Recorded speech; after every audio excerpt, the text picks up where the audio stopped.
जय जिनेंद्र फ्रेंड्स, मैं यह और वह की बुक सीरीज़ में भाग्य और पुरुषार्थ का पार्ट 1 आपने सुन लिया है। अब पार्ट 2 आपके सामने है।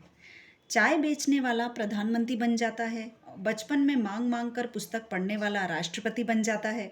पुराने समय में ऐसे प्रसंग भी बनते थे कि राजा राज परिवार को जंगल में भटकना पड़ जाता था, तो किसी भटकते हुए रास्ते चलते व्यक्ति का राजहथिनी राज्याभिषेक कर देती थी। एक माँ की कुक्षी से एक साथ जन्मे दो बालकों की जन्म कुंडली तो एक जैसी बनती है, परंतु दोनों की किस्मत अलग अलग होती है। दोनों का सामाजिक, आर्थिक, सत्तागत, स्वास्थ्य संबंधी स्तर अलग अलग होता है। इसके लिए बाह्य कारण चाहे जो हो, भीतरी कारण भाग्य है। इस प्रकार सांसारिक उपलब्धियों में भाग्य मुख्य है और पुरुषार्थ गौड़ है।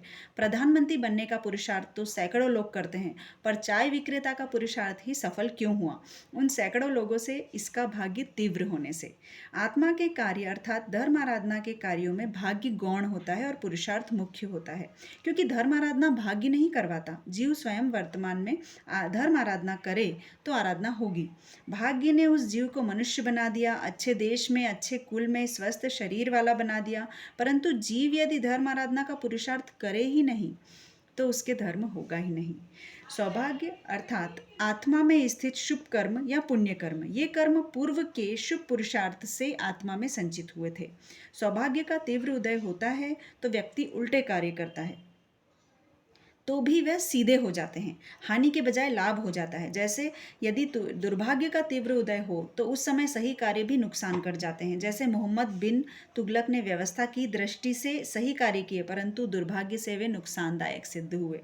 भाग्य और पुरुषार्थ दोनों को समझना चाहिए। भाग्यवाद जीव को निकम्मा या निराशावादी बनाने के लिए बिल्कुल भी नहीं है। वस्तुतः दुर्भाग्य और सौभाग्य अर्थात पाप और पुण्य कर्मों का फल है तो है ही सही। जीव अपने सौभाग्य को भी समझे और दुर्भाग्य को भी। यह भी समझे कि हमेशा सौभाग्य की स्थिति बनी रहने वाली नहीं है, अतः सौभाग्य के उदय में फूलकर कुप्पा न हो जाए, दुर्भाग्यों का तिरस्कार न करे। इसी प्रकार आज दुर्भाग्य का उदय है तो दीन न बने, दुर्भाग्य भी हमेशा रहेगा यह आवश्यक नहीं है। दुर्भाग्य को नष्ट करने के लिए शुभ चिंतन करें, सभी जीवों के पूर्ण सुखी होने की आत्मा की गहराई से प्रार्थना करें। संसार के सब जीवों के पूर्ण सुखी बनने की प्रार्थना भावना करने से सब जीव सुखी नहीं होंगे, यह सच है, परंतु ऐसी शुभ भावना करने वाले के दुर्भाग्य में कमी होगी और सौभाग्य में वृद्धि होगी। इसका कारण यह है कि शुभ भावना, शुभ चिंतन, शुभ प्रार्थना करना अपने मन और वचन की क्रिया है। शुभ क्रिया से सौभाग्य की वृद्धि और दुर्भाग्य की कमी होगी, क्योंकि क्रिया करने वालों को उसकी शुभ या अशुभ क्रिया का क्रमशः शुभ और अशुभ फल स्वतः मिलता ही है। जो भाग्य में होगा वो मिले बिना कहीं नहीं जाएगा। ये हमने जाना आज भाग्य और पुरुषार्थ क्या है, कैसे मिलता है।